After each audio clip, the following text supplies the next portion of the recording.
Hey howdy, welcome back to our channel. In this video, we are going to see what if Naruto helps Sonic to get back to his world. This is part 1. If you want to see next part, please leave a like. It's motivate me to make more videos. And I request you to check out author named Dark Ninjas by Sonic Naruto artist, so do check out. And I have uploaded Naruto X Karinai and Censored Lemon. So if you are adult, do check out. All details in description. Now, let's jump into video. Mission objective logging in now stated the destructive machine E123 Omega. He, along with the mysterious Shadow the Hedgehog and the beautiful yet dangerous Rouge the Bat.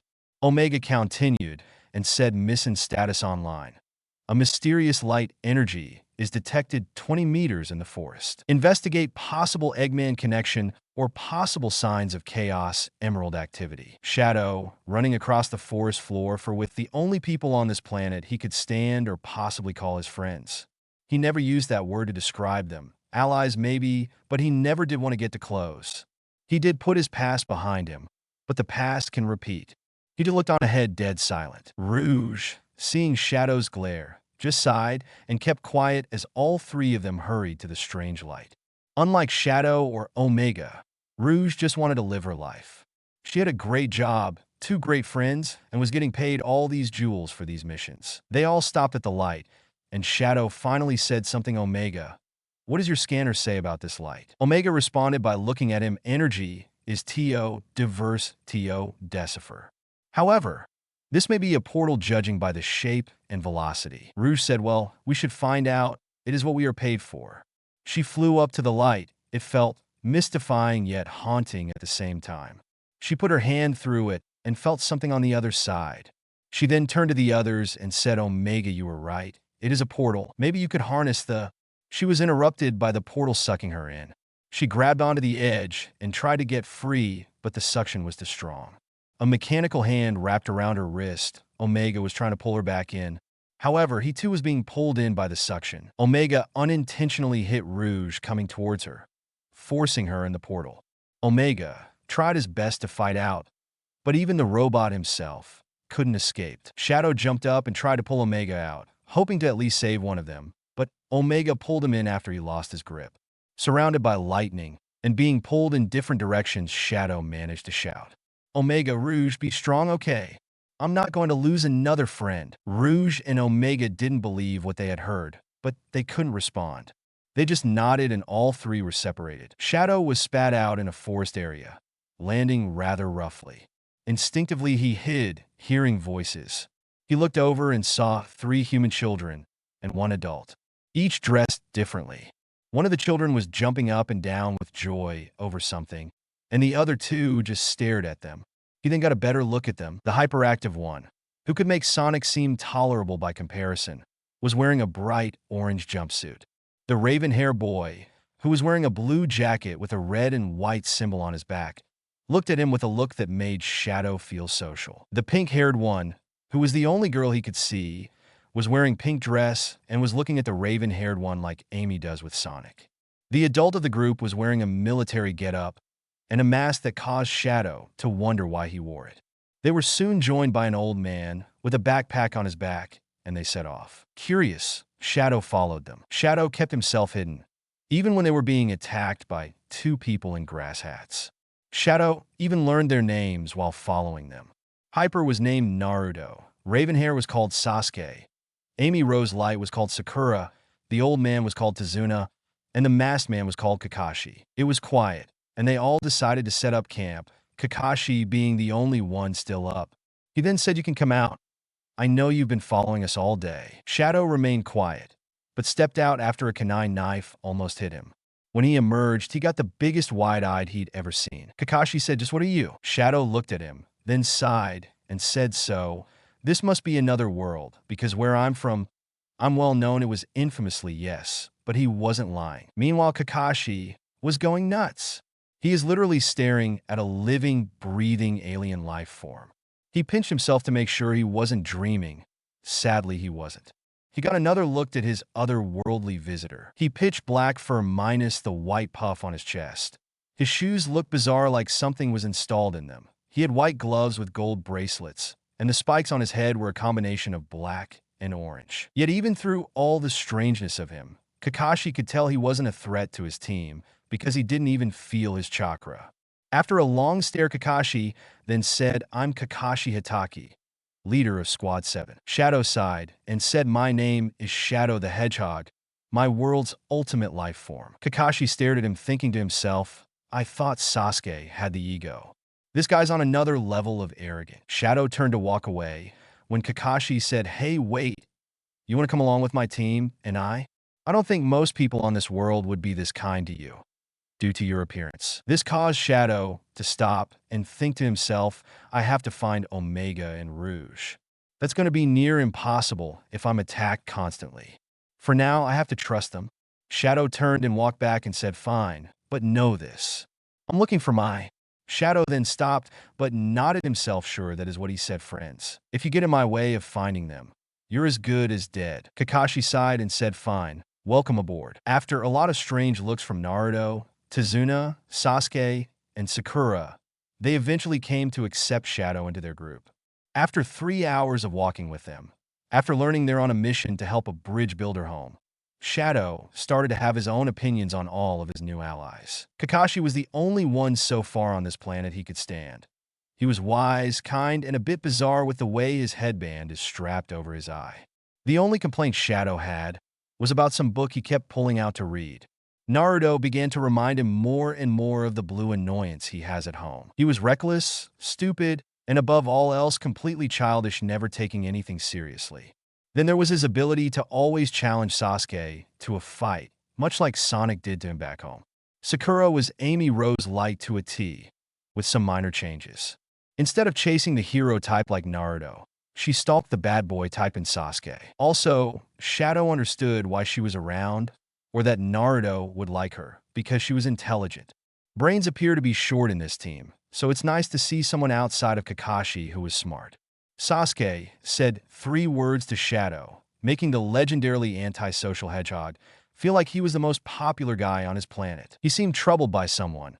In fact, he was so mysterious Shadow had to ask Kakashi about him. Kakashi said Sasuke had to go through so much at such a young age. His brother killed his entire clan in one night. No one knows why, and no one will ever know. Shadow felt a little sympathy, but let's face it, Shadow's seen worse and has felt worse.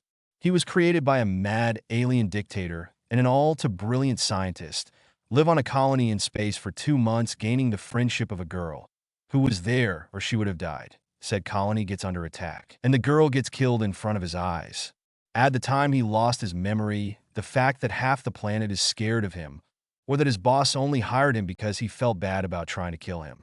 It was kind of hard to feel bad for the kid when his own life has been this horrible. Team Kakashi and Shadow walked ahead, when suddenly something rustled in the forest. Naruto instinctively pulled out a kunai knife. Shadow looked on, ready to get involved when necessary. Naruto threw the kunai knife, and it was just a rabbit, a white snowshoe hare to be exact. Sakura started to berate Naruto when Shadow and Kakashi both noticed something. This was far too early for that rabbit to have that kind of coat.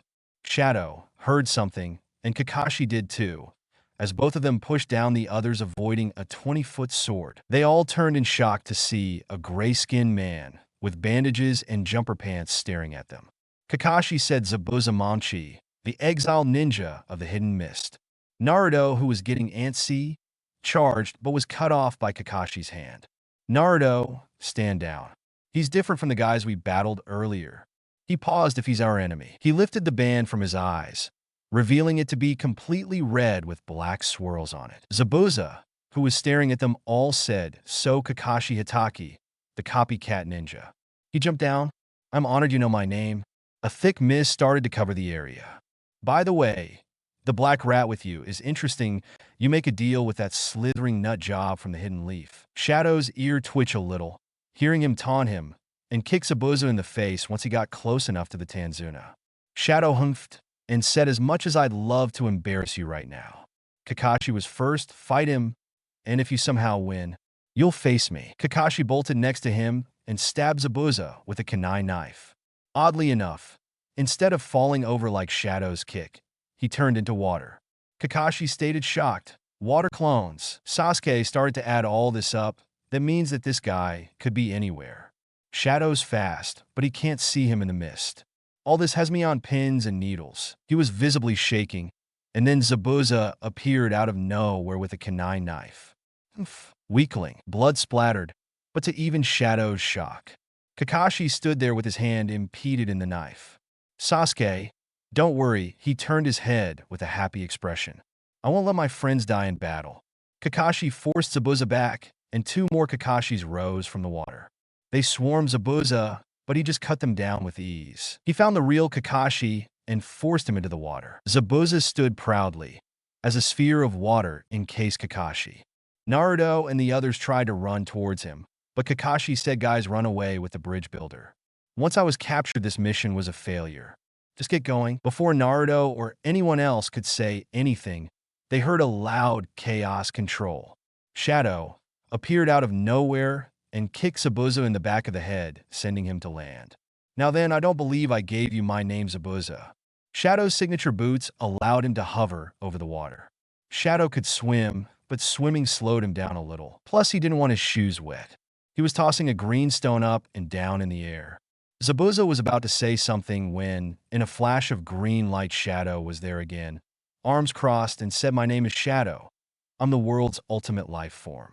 Zabuza turned to slice Shadow in half, but Shadow jumped effortlessly, standing on the blade. "I have no time to hang out with the likes of you." Zabuza growled, "How dare you?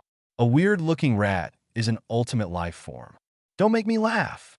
He swung his sword to get Shadow off, and Shadow just flipped off the blade. "I'll carve you in two." One of those water clones attacked Shadow. How just ducked as the sword from the clone sliced that Zabuza he was facing. That Zabuza also turned into water, and Shadow just crossed his arms. Shadow barked, "Come out from under the water and stop sending your idiot clones." He listened as he heard Zabuza say, "Why not try and find me? After all, aren't you supposed to be some ultimate life form?" Shadow smirked, "I should warn you." Shadow's hand began to glow a bright orange. "It is unwise to mock me." He closed his eyes and just said, "Chaos Sphere." He tossed the orange light past Naruto, Sakura, Kakashi, who just came out of the water, and Tanzuna, as they all heard a loud OOF. Shadow then revved up into a ball and spun past the others. Using his sphere, he slammed Zabuza near the lake. Sadly, as Shadow predicted, that one also turned into a puddle. Zabuza jumped out of the water and swung down. Shadow smirked as he moved slightly to the left and kicked Zabuza's neck. To Shadow's shock, this one also turned into a puddle. Shadow turned to see the real Zabuza, with a giant water dragon behind him. Zabuza smirked as the water dragon came roaring at Shadow full speed. Shadow smirked as he revved up, the dragon splitting at his ball, going in separate directions. Shadow then vanished and kicked Zabuza on the lake. Shadow sighed, "We really don't have time for this." Meanwhile, Zabuza was completely livid. One of the most feared ninjas on the planet is being embarrassed by some overgrown rodent. In his rage, he jumped and swung down in an almost blinding speed. Shadow groaned and said, "This is the end of you." Shadow's body glowed bright red. Chaos. Once Zabuza's sword got close enough, he growled and said, "Blast." A red sphere that destroyed the trees around it and evaporated the lake, knocked Zabuza far away from the others. Shadow floated down to the lake crater and crossed his arm. "I told you I'm the ultimate." Meanwhile, on the other side of the battle, all four people watching it were absolutely stunned, confused, in awe, and scared at the same time. The one most affected by this display was Kakashi. Kakashi sensed no chakra on Shadow. Absolutely none. Yet he could not only embarrass Zabuza, but do it in ways Kakashi himself can't even do. However, Kakashi maintained his composure and said, "Well, thank you, Shadow. We can get through easier now." Shadow walked to the others like nothing happened. Don't mention it. The rest of time, he walked to this village. He only had one thing on his mind, Rouge. "Omega, where are you?" Rouge the Bat was flying around endlessly for hours. Shadow and Omega were nowhere to be seen, but she needed to find them. Shadow, however, was sitting on the boat, noticeably getting stared at by Sasuke, Sakura, and Naruto. He nodded off, and Naruto looked up and asked, "Is that the bridge you're building, old man?" Tanzuna sighed and said yes. He then said, "Thank you all so much. When this village connects to the land of waves, it'll be saved." After getting acquainted with the bridge builder's family, including his wonderful grandson who Naruto has taken to hate. Shadow and Team Kakashi went into the forest. Kakashi was the first one to speak. Shadow, when I first met you, I detected no chakra at all. There is no way you could be this powerful. Shadow was about to say something when Sakura interrupted him. But Kakashi-sensei, he's from another world. Maybe because of that his chakra is hidden. Naruto nodded and said, besides, he saved you. What's the big deal? Sasuke answered, the big deal is moron. He could be a spy for an invasion. We have to be on guard. He shot a glare at Shadow. Nothing was going to stop him from his mission. Not even this alien rodent. He came too far to stop now. Shadow groaned at that, then said, kid, you make me feel social. Shadow then looked at Kakashi. I told you before, mighty. He stopped and said, no, my friends and I were sent by our boss to investigate a bizarre light. We investigated, and by accident, all three of us were warped here. I just want to find them, then figure out how to get home. Shadow said, trying to get used to the idea of calling Rouge and Omega friends. They were the only friends he's had since Maria, and he's just treated them like just partners or allies for missions. Kakashi sighed, I know you told me this while the kids were sleeping. That's why it's suspicious. How do we know your boss won't invade us or the planet? It'd be foolish to trust you when we just met you. Suddenly, out of the shadows of a tree, came an I see you've met Shadow's wonderful personality. A giant white bat with a black and white jumpsuit and a heart-shaped chest plate and shoe plate landed in front of them. We've been on this planet for 2 days, and you already have people not trusting you. Shadow crossed his arms. It's what I'm best at, Rouge. Rouge walked next to him and looked around. Omega's not with you? Shadow shook his head no. Shadow, I'm getting kind of worried. Omega isn't like you and me. He won't be as easy to just accept. He might be in trouble. Shadow sighed, I know. Kakashi stepped forward. Well, this must be one of your friends. As Naruto, Sakura, and Sasuke just stared at her. Shadow nodded, the founder of Team Dark, treasure hunter, and part-time spy agent Rouge the Bat. Rouge looked at him, kind of surprised. Shadow, you don't need to give me an elaborate entrance. What are you trying to be? Shadow sighed, I'm trying to get used to treating you and Omega better. Rouge groaned, Shadow, just be you. I don't need you to change. So you finally admitted Omega and I are the only 2 friends you've had in over 50 years. It's no big deal. Naruto said, stunned. 50 years. You look like 17. Shadow face palmed, wonderful. I was avoiding telling my past because they really don't need to know. Sasuke stepped forward and said, know what? His kunai knife hidden, just in case he was right about the invasion. Sakura was as well, while Naruto just stared. Kakashi walked forward and said, Naruto has a point. You look younger than what you say you are. He looked at Rouge because you friend being here doesn't exactly help your case in our invasion theory. Rouge sighed and looked at Shadow. Maybe if you tell them, Shadow, they won't attack us. It's better that way. Shadow looked at Rouge for over a minute, then sighed. We'll start at the beginning with a brilliant scientist named Professor Gerald Robotnik. Rouge broke a tree with her foot and made a chair for all of them and herself. Rouge said, trust me, this will take a while. Kakashi sighed and said, fair enough. Taking a seat with his students. Shadow sighed, can I continue, Rouge? She nodded and let him continue. He was the most brilliant scientist of his time, with the ability to design and create advanced technologies the world over enjoyed. He also had a granddaughter named Maria. He paused at that, then said she was diagnosed with a terminal disease in IDS. Naruto was the first to ask, what's in IDS? Shadow sighed, it's a disease on my planet. You start to get very weak and unable to move, skin starts to pale, then you die. Naruto gulped and said, sorry, go on. Shadow sighed and said anyone who knew Professor Gerald knew his granddaughter was his whole world. So he got together a team of the best construction workers and scientists and made an environment so she could live. That environment was Space Colony Ark, all built to create a cure for the disease. The colony was designed to prevent contagion or the disease taking hold. However, for funding, the professor had to create weapons aboard the Ark. Running out of ideas for advancements in technology, Professor Gerald thought of a way to create both the ultimate weapon and living cure. Codename Project Shadow. Kakashi then said, let me guess you? Shadow continued in a way, yes. However, the original design was a little more creative. The professor found an old Brachiosaurus frozen in ice and used the technology on the Ark to bring it to life. Unfortunately, it was too uncontrollable for the military, and it failed in disease control when it got a cold. Now desperate for anything, the professor got help from the most unlikely source. A black comet passed by the colony, and the professor discovered life on the comet.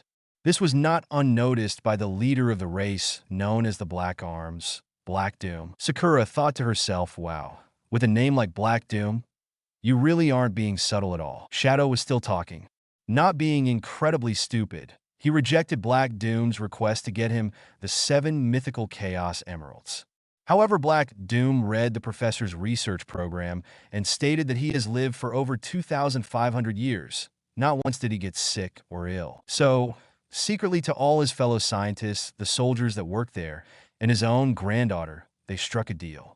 Using biomechanics and Black Doom's own blood, they started to create a new ultimate life form. However, they needed a design. So, Black Doom discovered an old legend about a heroic hedgehog that saved the Master Emerald form a monster, and the professor began to create him. Shadow then looked at his own hand that creation was me because of Black Doom's DNA in my body. I can't age, hence why I'm in a permanent state of 17. Kakashi was stunned to hear that. He did not expect this explanation, and neither did any member of his team. Shadow side Black Doom left after that, but left notes that helped me connect with the Chaos Force. An energy on my planet that only very few people know how to control, and I happen to master. I was to find the 7 emeralds when the comet passed in 50 years, to keep up Professor Gerald's end of the bargain. Shadow side, I lived on the colony for a year, and I made close friends with the professor's granddaughter. Maria was up until now the only friend I've had. Whenever I felt alone or wondered why I was created, she was there to make me feel happy. Shadow paused and clenched his fist in anger as he remembered the next thing he was about to say. Then the government found about Black Doom. So after making a safe fail in case Black Doom was true about his threat, he prepared to be arrested and the horrible attack that was going to come. What he didn't expect that I would try to flee with Maria, or that she would be killed by something meant for me. Her last words to me, give the world a chance to be happy. Enraged Shadow destroyed 5 trees with one punch. Rouge got up to comfort him, but sat down when Shadow looked at her with rage. Sasuke was stunned someone had a worse life than him. Naruto just looked at Shadow, still trying to get this. Sakura and Kakashi both looked at him, feeling the rage coming off of him. Kakashi prepared to attack if Shadow took out his frustrations on something other than a tree. Shadow continued after I was found still in shock. I was sealed away. The professor found out about Maria and changed my objective to revenge. Shadow sighed, then his grandson found me. And after a long adventure, I remembered my true promise, nearly died, saved by said grandson, lost my memory, was told by the grandson I wasn't me, attacked by Black Doom, destroyed Black Doom, and now ended up here. Shadow sighed and stormed off, Rouge following him worried. Kakashi turned to his team. When they get back, we have to start training for Zabuza. Naruto then asked, yeah, what's the point? Kakashi sighed, Shadow may be powerful, but Zabuza has survived a lot worse than him. He will be back, and I suspect he is bringing help. We need to be ready. All of you have to become stronger. The 3 students nodded at their master and waited for Shadow and Rouge to return. The forest Shadow entered to cool off was in ruins. Cracked trees, ashes, small fires, all created a path for Rouge to follow. Rouge approached Shadow, who was sitting down on a destroyed log. Rouge said, approaching him a little nervously, Shadow, you okay? Shadow crossed his arms and said, no, this planet reminds me so much about ours. She would have loved it here. He then sighed deeply and looked at Rouge.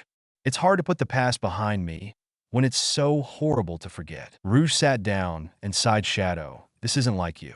You never mope around about the past. You're usually strong enough to ignore it. Ever since we came here, you've been acting bizarre. Shadow sighed, I guess. I'm worried about Omega and the fact we're stuck here. I don't want you guys to be killed, or worse. Rouge sighed and said, Shadow, you shouldn't worry this much. Omega and I aren't going anywhere. We shouldn't even be worried. I mean, it's Omega, the living weapon of mass destruction.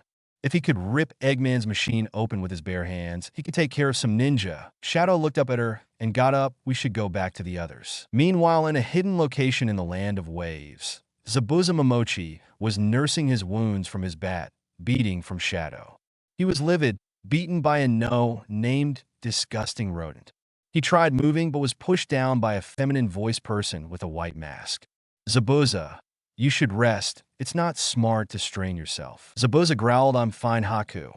I will not be beaten by some rat. Suddenly, a fat man walked in with two bodyguards. He had a cold grin and a black cane with a gold tip. Did I hear that right? Did the most wanted man in the hidden mist get beaten by a rat? Haku stepped in front of Zabuza, who was resting on his bed. He needs his rest, Gatu. Gatu smiled and walked forward. Please, if he can be beaten by a rodent. He reached for his bandages. What can he do to me? Without word or warning, Haku was right behind him with throwing needles at his neck. He needs his rest. Now beat it or else. Gatu gulped and said, just kill that stinking bridge builder. Haku let him go, and he basically ran off. Zabuza sighed. Haku. That wasn't necessary. Revealing he had a kunai knife hidden. Haku looked at him. We need him alive for now, Zabuza. We can't get paid by a dead man. Zabuza sighed. Guess you're right. But that rodent's gonna pay, except not by me. Haku, you're coming with me this time. It's time we showed them the true ultimate weapon. Haku smiled underneath the white mask with red markings. Yes, we will. Back in the forest, Rouge was guiding the now calmed down Shadow, and Kakashi noticed them. Kakashi then said, good, we are all here. He cleared his throat. Zabuza is still alive. No offense, Shadow, but not even you could hurt him. Shadow crossed his arms. I know. I went easy on him. Kakashi sighed. Of course you did. He looked at Naruto, Sakura, and Sasuke. Anyways, there is a good chance he will be back and with help. You have to become stronger for this battle ahead of time.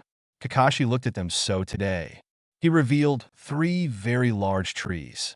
You'll be climbing trees. The other 5 face planted.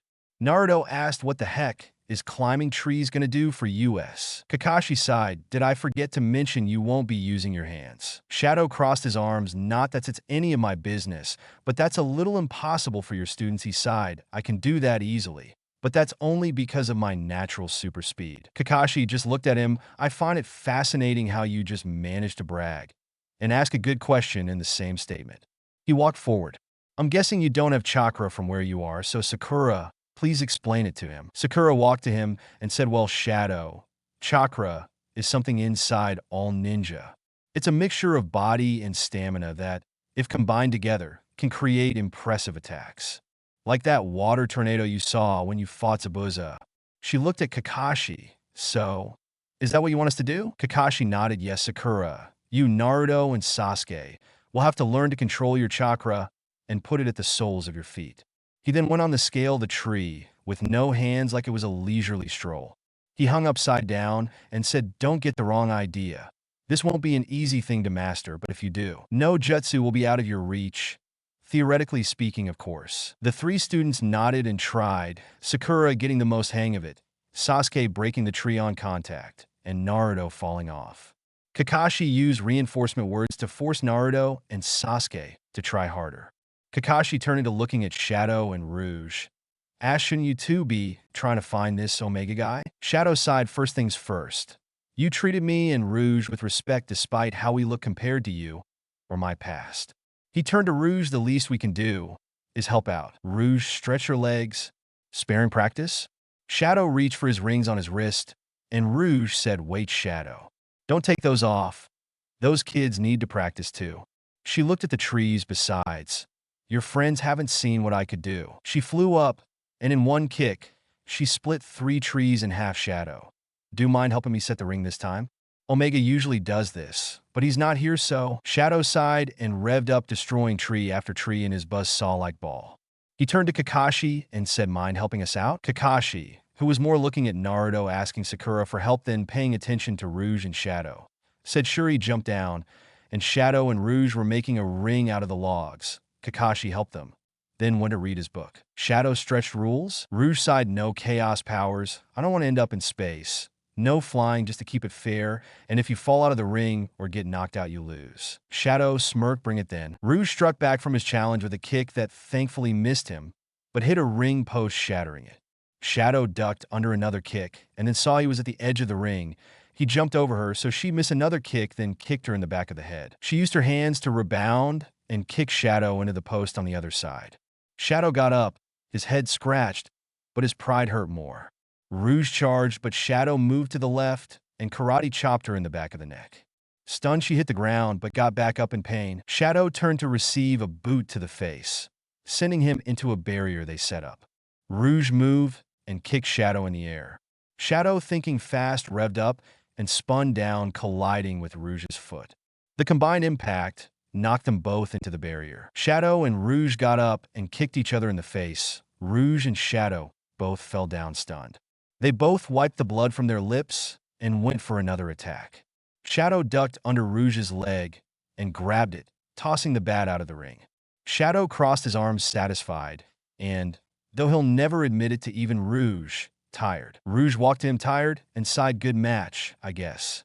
They turned to see Naruto still climbing the trees. "Shadow, what is up with that kid?" Shadow sighed. "He's this world's Sonic, too stubborn to quit on anything. He started to walk off. Let's go, he'll be fine." Rivals. The clash aboard the Ark. Shadow and Rouge were at the home of Tanzuna, Inari, and his mother. They were eating a nicely made meal, despite limitations due to the Land of Waves budget. Kakashi was explaining more about his world to Shadow and Rouge, while they were talking about their world to him. Suddenly, without any warning, Sasuke and Naruto broke in, Sasuke carrying Naruto over his shoulder. Naruto tiredly said, "We." Both made it to the top. Tanzuna's daughter walked to them and smiled, saying, "Well then, you two must be hungry." She sat them down and they started to wolf down their food. Sakura groaned, saying they would throw up if they eat this fast. Well, they did after they asked for some more. Then the argument started. It went back and forth, back and forth, back and forth, to the point where even Shadow's patience was getting tested. Kakashi was about to say something when Shadow beat him to the punch. "Oh, will you two shut up?" Naruto and Sasuke just looked at him and were about to say something when Shadow just grumbled, "Every single day I've been on this planet, you two have argued, even though you were supposed to be teammates. It's really irritating." Rouge interjected him, "Shadow, you're just like that with Sonic." When she said that, she received such a death glare from Shadow. "Oh, don't look at me like that. You and Sonic argue like this all the time whenever you are around each other. Face it, Shadow, they're rivals just like you two." Shadow just grumbled, and Sakura asked, "Wait, who's Sonic? Is he your other friend?" Rouge looked at her and said, "No, he's probably at our world right now." She said, smiling, "Sonic is the biggest hero of our world. He saved the planet more times than I care to count." She then heard there's no such thing as a hero and turned to see Inari, glaring at her. She was about to say something when he continued, "You're all wasting your time anyways. You won't be strong enough to stop Gatu, even with some magical training. He took my father. What chance do you have?" Naruto stood up and picked up Inari by his shirt and slammed him against the wall. "You're nothing but a spoiled brat." Inari, frightened, said, "What would you know about losing something? You think I don't know?" Naruto growled, his voice low and dangerous, his livid face inches from Inari's terrified one. "Get over yourself. You think it's cool to sit around and cry and mope all day? Get real. Crying won't get you anywhere. Instead of crying, you should get off your ass and actually do something." Inari grasped the Genin's wrists in a feeble attempt to pry them. "Don't know what it's like." Inari repeated. Naruto pushed him harder into the wall. The creaking of stress would fill the tiny kitchen. If Naruto wasn't careful, he might push Inari straight through the wall. "No, I do know. At least you have a family. I'm hated by everyone in my village," the blonde shouted. He let go of the terrified kid, who hit the floor and stayed there, curled up, trying to make himself as small as possible. Naruto turned around, eyes shadowed by his bangs. "I'm going to bed." He jerked the door open and closed it, perhaps much harder than was necessary. Shadow just looked at the kid, stunned.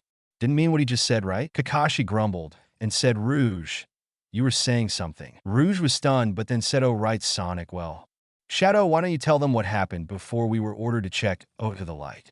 Your little rematch with Sonic." Shadow sighed and said, "Yeah, I guess." Flashback. It was quiet aboard the Ark, the government making repairs to the aged facility, making it look a lot more healthy. The blue blur Sonic the Hedgehog was walking along the pathway waiting for someone. Out the corner of his ear, he heard, "You still never surprise me, Sonic.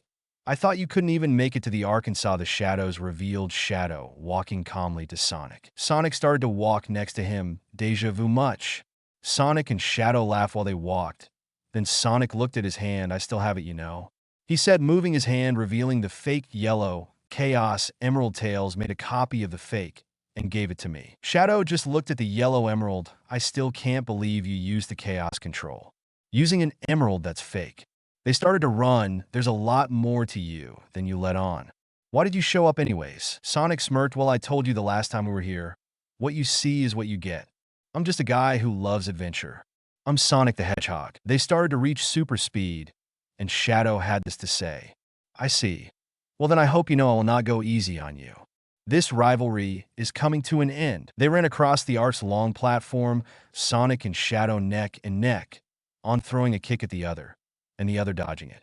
Sonic jumped up and spined in the air, dashing to Shadow, who kicked Sonic behind him. He ran off faster, but Sonic caught up and tripped Shadow. He then ducked under one of Shadow's Chaos Spears and jumped up, kicking Shadow in the face. Shadow countered through and kicked Sonic mid-fall, and both landed on the ground. They both revved up and both dashed into the other, creating several sparks aboard the long stretch of the arc. They bound off of each other and stood facing each other. The next few minutes were just the colors blue and orange clashing left and right. Eventually, they sped off again, both colliding into each other, hoping to force the other one to fall. Shadow jumped in front of Sonic and roundhouse kicked him in the face. However, to Shadow's shock, Sonic caught his foot, and Sonic revved up and flung Shadow in the air, causing the ultimate life form to fall and land harshly on the platform. Sonic walked to him to check on him, and Shadow growled for Sonic to get away from him. Sonic did what he asked, but Shadow's side-eye lost. Again, Sonic just looked at Shadow and offered his hand, which Shadow smacked his hand away and just go up. Shadow walked off, and Sonic smirked. You'll never change, will you? Shadow just humphed and pulled out a Chaos Emerald, warping away. After they ate the next day, Team Kakashi, Shadow, and Rouge. -1 Naruto. Naruto was training after last night with Inari, to the point of near fatality. Someone dropped him off, and Kakashi thought it would be nice if they gave the blonde a break. Shadow really didn't care, and went along with. Zabuza was scheduled to attack today, meaning Shadow would get his rematch. It was quiet on board the bridge, as a thick mist covered the bridge, a familiar mist. Shadow noticed Zabuza's sword flying towards them. Shadow responded by kicking the back of the blade, so it hit the ground. Shadow glared at Zabuza walking, with a rather feminine-looking person. Zabuza glared at him. Shadow smirked and said ever so confidently, weakling. He then looked at the man in a white mask. Who's your girlfriend? Zabuza growled and said his name is Haku. Mr. Ultimate Life Form, I figured you should see the real deal of an ultimate weapon. Shadow walked forward when the boy was suddenly in front of him. You already had your chance against Zabuza. I am your opponent. Shadow just grumbled and was about to just knock him out of the way when, to his shock, Haku caught his hand. Shadow looked at him wide-eyed and then kicked himself off of the kid. Haku didn't move as Shadow sped to him, and Haku kept blocking constantly, taking hits whenever the guard was dropped, when suddenly a massive fireball launched towards them. Shadow moved out of the way. Haku wasn't so turned to see Sasuke, and his eyes widened as Sasuke has his hand around his mouth. What are you thinking? Sasuke stepped forward and said, I'll never get stronger if I just sit on the sidelines. He stood next to Shadow. Like it or not, I'm helping you out. Shadow just humphed, no offense, kid, but I already have a partner. Sasuke cut him off. That's my point. The girls and Kakashi can take on Zabuza a lot faster. You and I can deal with this joker quicker. In response to the apparent team up, Sinounge, I know I must have misspelled that, hit both of their legs. Shadow hissed and glared at him. He looked at Sasuke, and they both charged, Haku blocking Sasuke's kick, while Shadow kicked him in the back of the head. Rebounding, Haku looked at them both. He lifted on handoff, and in the fastest hand signs Team Kakashi had ever seen, rose several mirrors made of ice. They surrounded Sasuke and Shadow as Haku phased into it. Elsewhere, Kakashi was bat-telling Zabuza. He glared at him and said, last time that little rat saved your neck. This time he pointed his sword at Kakashi. You won't be so lucky. Kakashi reached for his headband and lifted it up. You talk too much. He pulled out a kunai, and then he and Zabuza clashed the sword and kunia, grinding against each other. Zabuza overpowered Kakashi and swung down, revealing Kakashi to be a clone. Zabuza turned around and sliced another and another, when Kakashi finally revealed himself underneath Zabuza, who jumped out of the way. Zabuza glared at him and said that I is getting very irritating. Zabuza quickly moved his hands, and suddenly the mist became incredibly thick. Back at the ice mirrors, Shadow went to rush them, and Sasuke went to the other side, both getting covered in sunpong for their trouble. Shadow looked at him and held his emerald at his side and started to glow red. Sasuke, get down. Sasuke did what he asked, and Shadow growled, fine. We can't run. I'll destroy you. He closed his eyes. Chaos. Blast. He sent out the blast radius. And then his eyes widened in shock as every mirror was and looked at his emerald and prepared to warp outside to shatter them. Chaos. Suddenly, a senpong pierced his hand, and he dropped the emerald. Shadow went to grab it, but Haku caught it and tossed it outside. Haku just looked at him. You are weak without that gem. I learned that from watching you battle Zabuza. Shadow crossed his arms and glared at him. It's true, without the emerald, my powers are limited. However, his hand glowed yellow. I can still do one thing really well. Back with Kakashi, he was listening and trying to figure out where Zabuza would strike. Hi's eyes widened as he figured it out, that it was Tanzuna. He moved as fast as he could. Rouge and Sakura were on both sides of the bridge builder just in case. Rouge's ear twitched, and she went for a kick when suddenly blood hit her. Looked up and said Kakashi, holding Zabuza's sword, which caused the other masked man to laugh. He said, you must know you are very weak, you and your team. The brats are trapped in within Haku's ice mirrors. You just made that hand useless, and the only two people to defend you are a bat and a little girl. Kakashi barked, that's enough. You of all people should know not to underestimate this team. Sakura may not look like it, but she's the smartest one on this team. Rouge there is practically ready to kick your head off. I seem to remember the so-called rat kicking you around like crazy. Sasuke is the last of the Uchiha bloodline. And lastly, their Naruto, our numb one hyperactive ninja. Without a word of warning, a cloud of smoke appeared, and from the smoke appeared Naruto. Naruto, smile. Naruto Uzumaki is here. There was a collective silence amongst all of the fighters. Sasuke and Shadow both thinking, man, what an idiot. Sakura groaned in her head. Naruto, a ninja is supposed to be stealthy. Kakashi just looked at Naruto. Naruto, go and get Sasuke and Shadow. They are trapped in some ice mirrors. I got this right here. Naruto nodded and went in. Haku was looking behind him when suddenly he turned to see Naruto sneaking in and grabbing both Shadow and Sasuke's arms. Shadow looked at him wide-eyed. Are you tishianically stupid? He meant destroy the things on the outside. Naruto looked at him and shouted, I was told to get you too, okay. Let me save you. Shadow groaned, a little too late for that. Senpong hit Naruto's back, and he turned around angry. He said, I was talking, pal. He put his fingers together and made several clones of himself, and they all attacked at once. Shadow, in the meanwhile, was reaching for his bracelets, about to take them off, when suddenly Sasuke stopped him. Shadow, wait. Don't do anything. Several tries later, and Naruto is near unconscious. Sasuke was looking at Haku, and bizarrely to him, he could see Haku's movements. Rouge, on the other hand, saw Shadow's emerald. Shadow, and he's without the Chaos Emerald. She walked to the emerald and looked at Kakashi, who managed to free himself. I have to get this to him. I'll be back. She flew up in the sky and waited for the right time to drill. Sasuke, now seeing Haku, managed to grab his leg. Shadow stepped in front of Haku as well, glaring at him. Haku managed to step away, not without impaling Shadow's leg with the senpou. Shadow fell down in pain. Haku looked at Sasuke and was stunned to see that Sasuke had red eyes, just like Kakashi's. Haku looked at Naruto and Shadow and prepared to strike them instead. Rouge saw what he was planning and soared down, immediately dive bombing both Sasuke and are getting hit hard. Shadow looked up stunned to see Rouge holding his emerald covered in senpouch and looking like it hit her, collapsed, and Shadow held her. Naruto saw Sasuke standing over him and caught him as he fell. Naruto looked at him and asked why. Shadow asking the same question, and Rouge smiled and said, well, you're my best friend, and I thought you might need this. She pulled out the Chaos Emerald and put it in her hand. Shadow, do me a favor. Mine Omega for me. Tell him, I save your neck. Shadow was shaking her. Don't do this to me, Rouge. I just started to accept you and Omega as my friends. Please don't. Naruto just started to berate Sasuke and said, I didn't ask for this. I didn't ask for you to save me. Sasuke just said my body just moved, idiot. You know.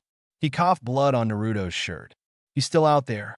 My brother. Rouge feel limp in Shadow's hand, and the ultimate life form put her down, a single tear in his eye. I will find him, Rouge. I promise. Naruto just looked at Sasuke for a while. It getting quiet in the ice mirrors. Haku saying, is this the first time you two have seen death in battle? This is what it means to be a ninja. Naruto and Shadow both said shut up. Naruto imitating red chakra, and Shadow bracklets falling off, and his skin glowing a slight tint of gold. Shadow spoke, first, this isn't the first time I saw a friend of mine die. Hell, both of them died protecting me. He clenched his fist, and yet. Naruto looked at Sasuke. I always hated you two, Sasuke, and yet. They both growled to themselves, you'll pay for this. Naruto looked up with red fox-like pupils, his whiskers extended, and his teeth razor sharp. Shadow looked up as well, his skin fashing between black and gold. Both of them said, at the same time, I'm gonna kill you. Finally, a tower of red chakra rose, revealing a fox-like face, and Naruto turned with an evil glare. Shadow's skin finally turned gold, and he started to float off. The both turned to Haku and glared at the masked ninja. Shadow and Naruto both looked at Haku, who was just staring at them wide-eyed. Just, what were these creatures? Haku then saw Shadow lift his hand and prepared to counter it. However, he was cut off by Naruto smashing the ice mirrors with his fist. Haku tried to escape, but Shadow was right behind him and kicked him in the back of the head, sending him into Naruto's fist. Naruto went to punch him again, but his eyes widened in horror as Haku's mask chipped off, revealing a very feminine face. Shadow just glared at the man and was about to charge when he saw Rouge and Sasuke laying down dead. Shadow transformed back down and walked to Rouge calmly, as he could, knowing Naruto could handle it. Meanwhile, Kakashi had finally gotten the advantage over Zabuza, as several dogs grabbed were biting on his legs, and Kakashi looked at him, glaring at him. It's over, Zabuza. He walked to him and said it ends. Haku and Naruto were just staring at each other, Naruto going to speak first. It turns out Naruto met Haku during his training, and he gave him food.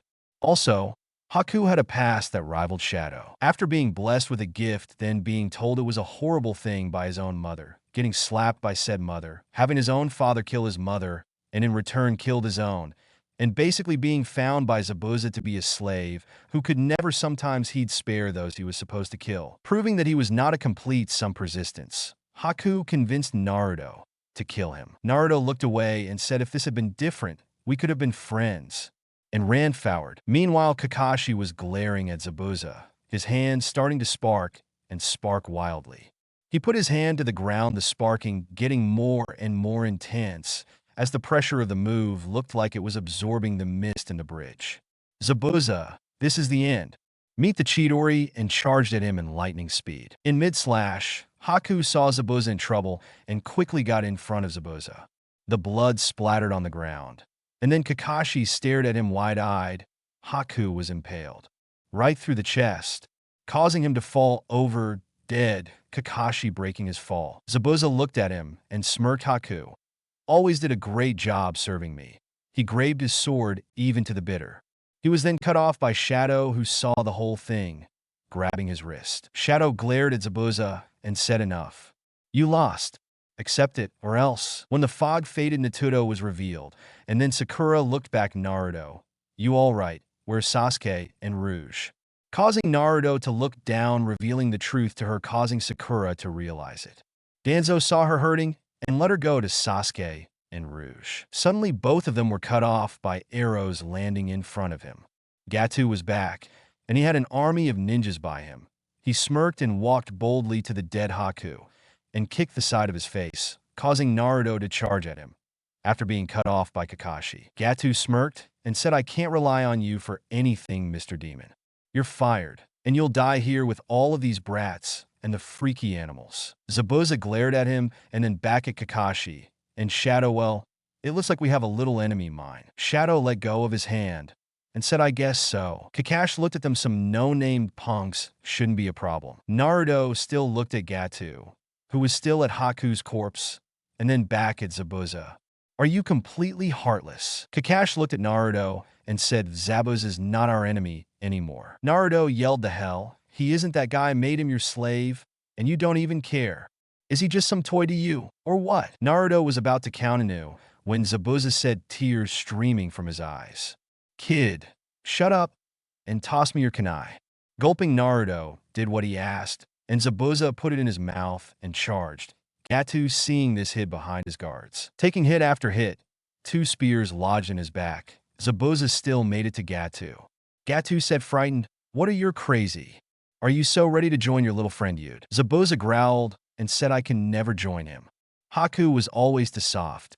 He could never bring himself to kill someone even if I forced him to. Shadow looked at him wide-eyed, then heard 2 coughs behind him, causing him to speed to Rouge, who was coughing. Zabuza glared at Gatu.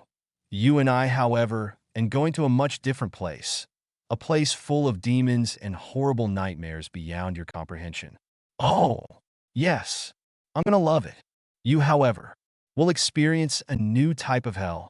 He moved his jaw and slashed Gatu's neck, causing Gatu to fall in the ocean. Zabuza himself finally fell forward. After walking close to Haku, Kakashi looked at him as Zabuza begged to be put next to the boy. He did just that and finally died next to him. You never know, Zabuza. Maybe. Shadow looked at Rouge and smiled, a small tear escaping his eye containing his joy. Rouge looked up at Shadow, shocked to see her friend actually 100% legibly smiling, and even more stunned that he was having a tear of joy. This is Shadow, right? Shadow looked at her and said, good to see you smile when I work up, but this is so alien. Are you sure I didn't die? Shadow held in a chuckled and just said, glad you're all right, Rouge, and helped her up. Sakura was hugging Sasuke, and she shouted, Naruto, he's all right. They all then heard a loud hey. As one of the guards walked forward, the old man paid us in advance, so now we are going to. They were then cut off by a ton of villagers led by Inari, who Naruto rescued on his way to the bridge, glaring at them. If that wasn't enough, Naruto and Kakashi both made a ton of Shadow clones. If that wasn't enough, Shadow took off his inhibitor bracelets and glared at him, an orange energy surrounding him. They started to run away when they were cut off by what looked like turret fire. Shadow and Rouge looked wide-eyed as a 6 feet 7 inches red metal man-like machine with a spike midsection, spiked wrists, metal claws, an arm with a turret facing the horde of ninjas, and piercing red metallic eyes was right in front of them.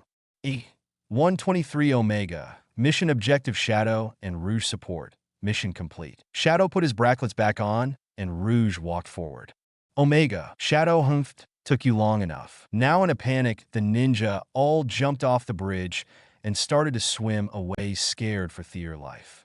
Omega's turret hand switched to another pair of metallic claws and walked past Naruto and Kakashi, heading to Rouge and Shadow. It is nice to see you too. After the battle, Team 7 and Team Dark were preparing to leave to Konoha, as the land of waves experienced snowfall. They all had said their goodbyes as Naruto, Sakura, and Sasuke were talking. Kakashi was just looking at Omega, who he was still having a hard time accepting. Shadow sighed and looked back, and remembered that Tanzuna was thinking about naming the bridge the Great Naruto Bridge. Shadow smirked, not the name I would have picked, but the kid did earn it. Now reunited, Shadow, Rouge, and Omega were busy talking with each other, trying to assess the situation that surrounded them, while Naruto, Sakura, Sasuke, and even Kakashi were all just trying to figure out what the heck Omega is. Eventually, they all reached the Hidden Leaf Village, its signature 4 faces shining brightly, revealing themselves for the first time to Shadow and Rouge. However, Omega was here before, leaving feeling the chaos Force Shadow was giving off. Kakashi looked at the entirety of Team Dark and said, Rouge, could you follow me? I need you for proof for something, because this will not be easy to explain. Rouge nodded and said, trust me, I work with a lot of humans too. I'm used to weird looks. She smiled and walked off with the masked ninja. Shadow looked at Omega and said, let's look around the village and see if there's a place to set up a temporary campsite until we find a place to live. Omega simply said, negative. This unit will be researching the culture of this planet, so we don't get confused about certain things. I will find you after that. After Shadow nodded and left the machine alone, Omega looked at Sakura. Could you provide this unit with information about your planet? Sakura sighed, I'm helping out in the academy today. She walked off and said good luck with that. Omega nodded and just walked off, searching the village by himself. Meanwhile, Rouge getting the best weird look she'd ever seen, wishing she had her spy camera to take a picture of it as well, by this old man, with a white rope with red designs here and there. Kakashi finished his story and said, Lord Hokage, I brought Rouge here so I can show you that I'm not crazy. The old man said, come here closer, Rouge the Bat. Rouge smiled and said, well, don't you look important? She smirked and said, what's your name, old-timer? The old man smiled and said, I am the Hokage of the Hidden Leaf Village. Call me Sarutobi Hinzen, Sarutobi for short. Rouge cleared her throat and said, listen, I'm going OT assume you're not just going to let us go if Shadow, Omega, and I decide to just leave to find a way home. We're too valuable an asset. So, how about making a deal? Sarutobi smirked and said, a deal? Smirking, Rouge responded. Make Team Dark an official or unofficial ninja team. However, we have 3 rules. 1. No pointless missions like saving an old lady's cat. Or something. 2. If it can possibly get us home, it's automatically ours. And 3, and this is most important, make us the same rank as Team Kakashi if there is ranks. Sarutobi smiled and started to laugh. You have yourself a deal on all but your first one. Kakashi's team right now are Genin, the lowest rung, he responded, causing Rouge to faceplant. However, if you don't like the ranking, you can always take the Chunin exams. Kakashi looked at Sarutobi and then back at Rouge. Well, you did make the team, so technically you're the team leader. It's your call. I was about to recommend my team for it. Rouge had a smirk on her face. You have yourself a deal. As soon as she left, Sarutobi had someone brought into his office. Irika, could you do something for me? Based on what Rouge has told me, I think it's time to test this Team Dark. Shadow finally found a spot for Team Dark to sleep in the remote woods, so the ultimate life form broke off a piece of wood, creating a fire for his friends. It was quiet as Shadow closed his eyes and then jumped over a kunai knife landing next to him. He then looked around him, his eyes widening as his surroundings started to get dangerously familiar. He closed his eyes, but sadly the visions didn't stop. There was no doubt in his mind where he was now. He was indeed aboard Space Colony Arc. He looked around as he saw Sonic running down the rampways. On instinct, Shadow followed him. Sonic then got faster and faster, Shadow not being able to keep up with him. He stopped and clenched his fist. Then he was inside the pod. As he pounded on the glass, looking at the ding Maria speak her last words, Shadow stopped and got his wits about him, realizing that none of this was real. Closing his eyes, he put his hand out, revealing the green gem, and used chaos control. He got up and looked at the people stopped in time, realizing he was in the real world. He jumped and kicked them in the face, then walked off, going to vent the things he saw. Meanwhile, Rouge was looking out in the middle of the same woods, seeing the setting sun over the river. She was just trying to figure this whole thing out. All of it seemed so strange. She sighed and looked out, even more curious. She got up when her sensitive ears heard someone moving towards her. To her shock, it was Shadow, looking at her, not with anger, not with fury, not even with his trademark angst she was used to, but a kind face. Rouge figured out instantly this was a trick, but decided to have some fun with the faking creature.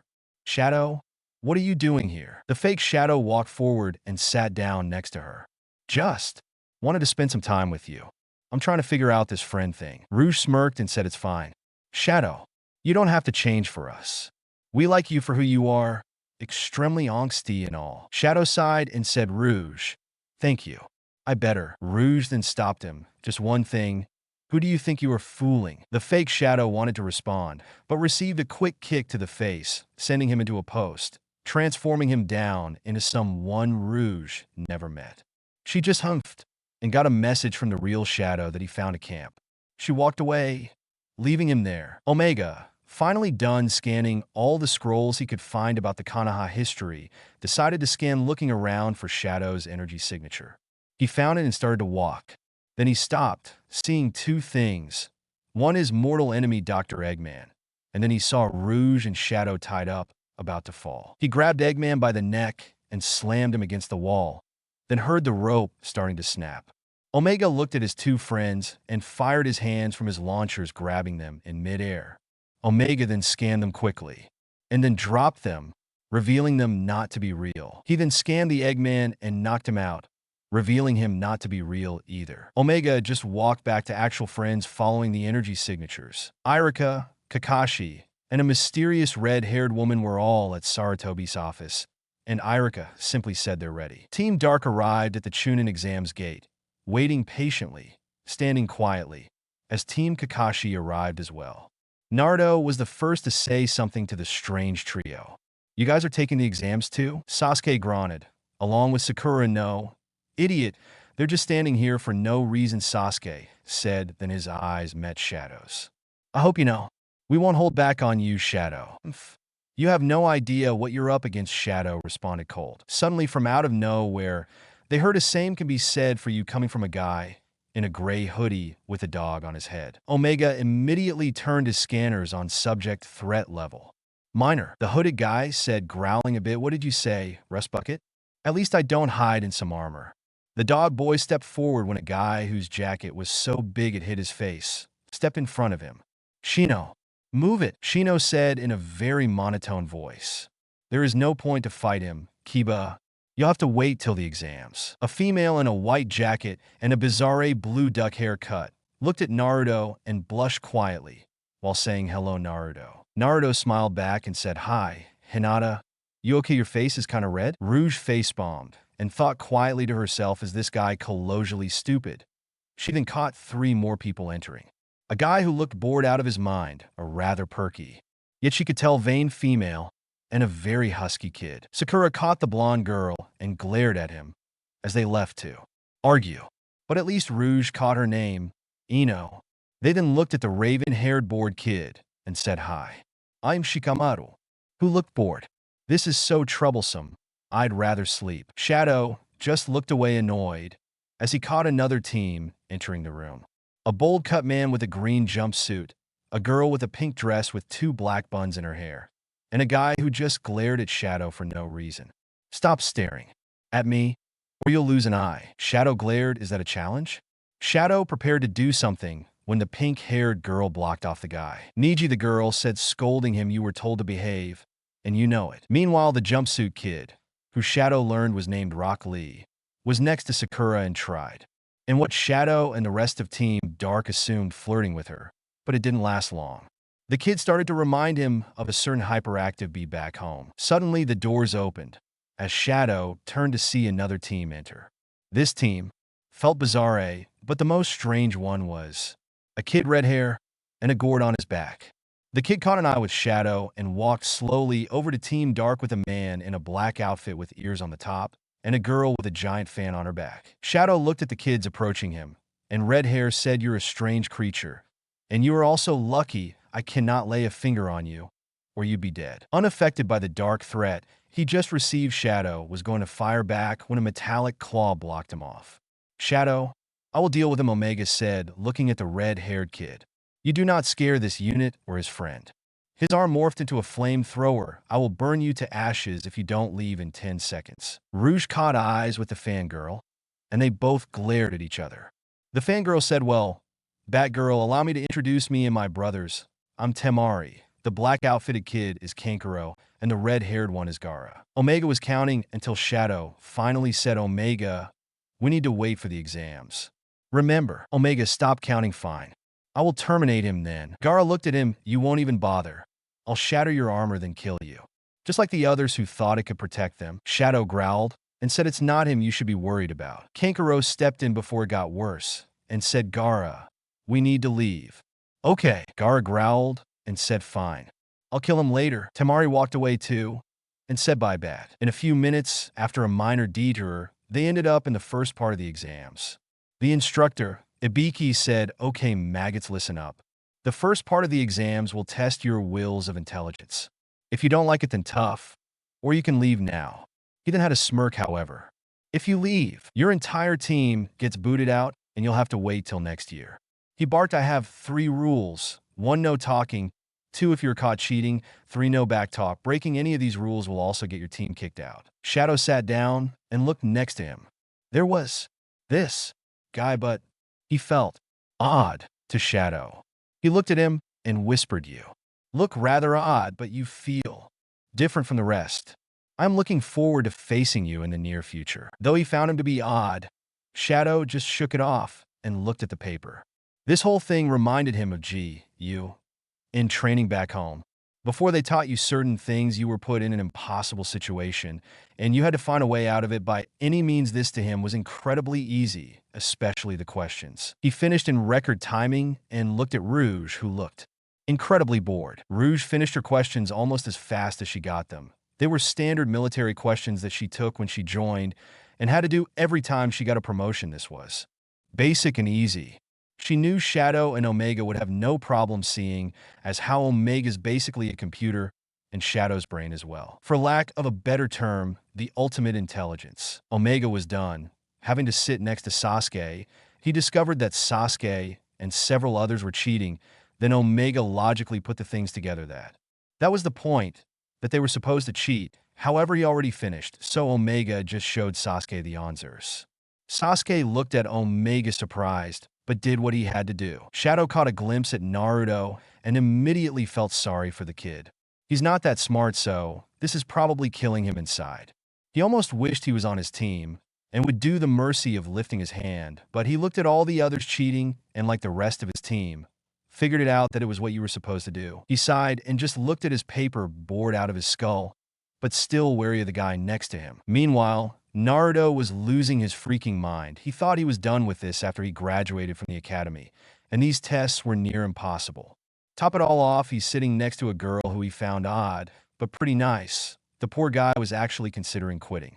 He then heard a quiet Naruto. He looked at Hinata, mercifully showing him the answers, but he knew that there was a strong possibility of him getting caught. So he said, "I'll be fine. I don't want you to get caught," and kicked out too. Hinata looked at her crush and blushed, not telling him that well. It was kind of the point to cheat. Ibiki suddenly spoke up. "Listen up, it's time for the final question, not on the test. However, before we begin, let me tell you the risks.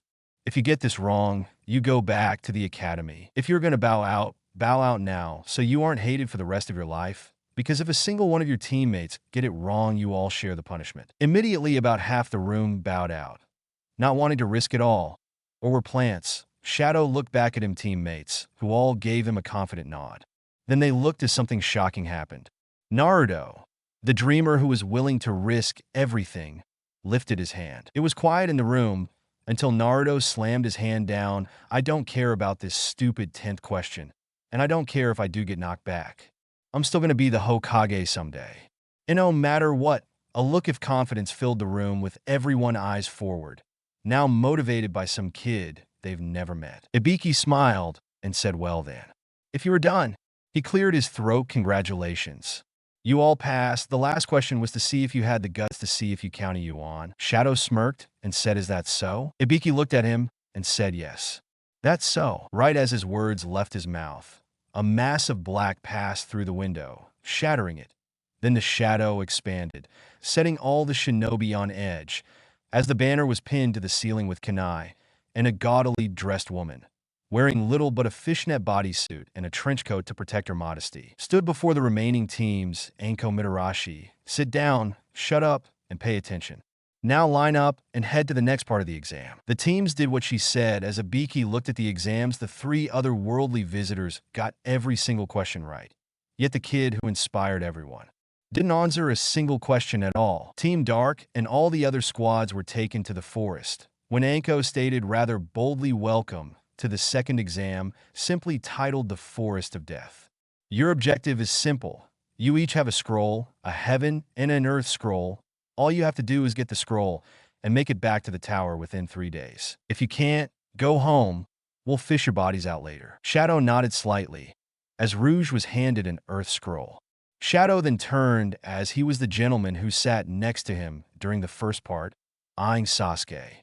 He walked to Omega and said, "Omega, you've upgraded your scanners, right?" The machine nodded. "Upgraded to scan chakra levels in case we are battling an unknown enemy." "Does Shadow want to scan someone in particular?" "Yes," Shadow said, nodding. "Can you scan the guy who's creepily staring at Sasuke?" The machine turned the scanners on and started to report the information. "Warning, upon further scanning, I have detected that the man staring at Sasuke is wearing a disguise. The man could possibly be the infamous S-rank criminal Orochimaru." Shadow looked at him. "Who?" Omega, report on him. Omega stated according to Konoha records, Orochimaru is a powerful criminal who fled Konoha to avoid arrest for insane experiments. He is one of legendary Sannin, with a power of unimaginable levels. However, there is a slight possibility that the scanner could not be used to scanning for chakra, so this unit could be wrong. Rouge walked up to them. Okay, so we have to find someone with a heaven scroll. When they let us and she looked at her two friends, something happened? Shadow stated Omega might have found something. If so, be on guard. He then looked back at the gate about to open. So, the white one? Rouge nodded. Let's go. The three ran into the forest and immediately jumped over a kunai from some nameless ninja. Shadow jumped up and kicked one in the face. Rouge flew up and tossed the other to the forest floor below, and Omega punched one in the face, causing them to drop the heaven scroll. Omega picked it up, scroll capture complete. Targeting location of the tower, location confirmed 400 meters to the south. Shadow then stopped Omega, scan the area for Squad 7. Omega did what he was told. As Rouge looked at Shadow, what are you thinking about, Shadow? Shadow responded, well, two things. One, they could be in trouble with a dangerous criminal. Two, since we're finished already, it would be smart of them to form a temporary alliance with us. Rouge was about to say something when Omega said Squad 7 detected. Omega turned 200 meters west. Shadow nodded and started Omega and Rouge following him. Omega said scanning for signs of Orochimaru. Scan confirmed. Also 200 meters west. Shadow growled, this speed is pointless. Let's hurry. The rest of Team Dark did what they were told and increased their speed heading to Squad 7. Meanwhile, Squad 7's situation couldn't possibly be worse. One, their scroll is gone, eaten by Orochimaru, who was looking at a frightened Sasuke with a beaten Naruto wrapped in some vines. Orochimaru smiled and extended his neck like a snake, biting Sasuke like a vampire, with Sakura only able to look on in horror. The second his head came back, he chuckled, then was interrupted by a firm kick to the face. Shadow backflipped on the tree branch and looked at Orochimaru, who was dazed from the shot. He looked at Sakura, Naruto, and Sasuke, then back at Omega and Rouge. Rouge, help Sakura get Naruto and Sasuke out of here. Omega, go with them for protection. Rouge then looked at Shadow. Shadow, this is no time to. Just do it. Shadow barked coldly, I'll keep him distracted. And for God's sakes, whatever you do, don't die on me. Omega stated it is impossible to argue with Shadow when he is like this, suggesting we listen to him. Rouge looked at Sakura and flew to her. Okay, Shadow, just be careful, all right? Shadow just stood there as Orochimaru got up. How dare you hit me? It's pointless anyways. Sasuke will come to me eventually, in search of power. As for you, you disgusting rodent, I'm afraid your insolence will not be tolerated. Shadow stood calmly. For one thing, I'm not a rat. I'm a hedgehog and the ultimate life form. Another thing, you have no idea what you are up against, pal. Orochimaru stated coldly, as a sword came from his mouth into his hand. Well then, hedgehog, I am Orochimaru, the real ultimate life form. Shadow stood his ground. That's where you're wrong. He tossed the emerald in the air and vanished in a green light, going for another kick, but was quickly brought down by small snakes wrapping around his leg, tossing him to the ground. Shadow got up quickly, but Orochimaru swung his blade. Shadow moved to the left, and his hand glowed yellow, trying to place a chaos spear into his opponent, but Orochimaru just used his blade to reflect it to another direction. Shadow used this opportunity to surprise Orochimaru with a punch to the face. Orochimaru rebounded quickly as his blade glowed in the light. It was sent flying at Shadow, who kicked it down with his foot, not without getting cut on his leg, off course. Shadow still stood tall and said quietly, I underestimated your Abelites just a tad. He reached at his wrists, however. I will not do that again. The bracklets fell to branch he stood on as he picked them up and chucked them in the direction his friends were going. He then jumped, his body having a yellow aura spewing out of him, as he punched Orochimaru through several trees. He was in behind him in a flash and punched him in the stomach, causing the Sannin to cough up blood. He then kept punching and kicking until Orochimaru was sent through more trees. His stamina fading, Shadow stumbled, but his body glowed red. Orochimaru came from the trees, as Shadow said chaos. When Orochimaru was right next to him, he finished blast. Unlike the time with Zabuza, This blast was massive, creating a large orb that destroyed the part of the forest they were at. Shadow stood on the broken tree and looked at his opponent. He rose laughing the whole way. I see. I am guilty of the same mistake you were underestimate. His neck extended, and before Shadow could react, Orochimaru bit his neck the same way he did Sasuke.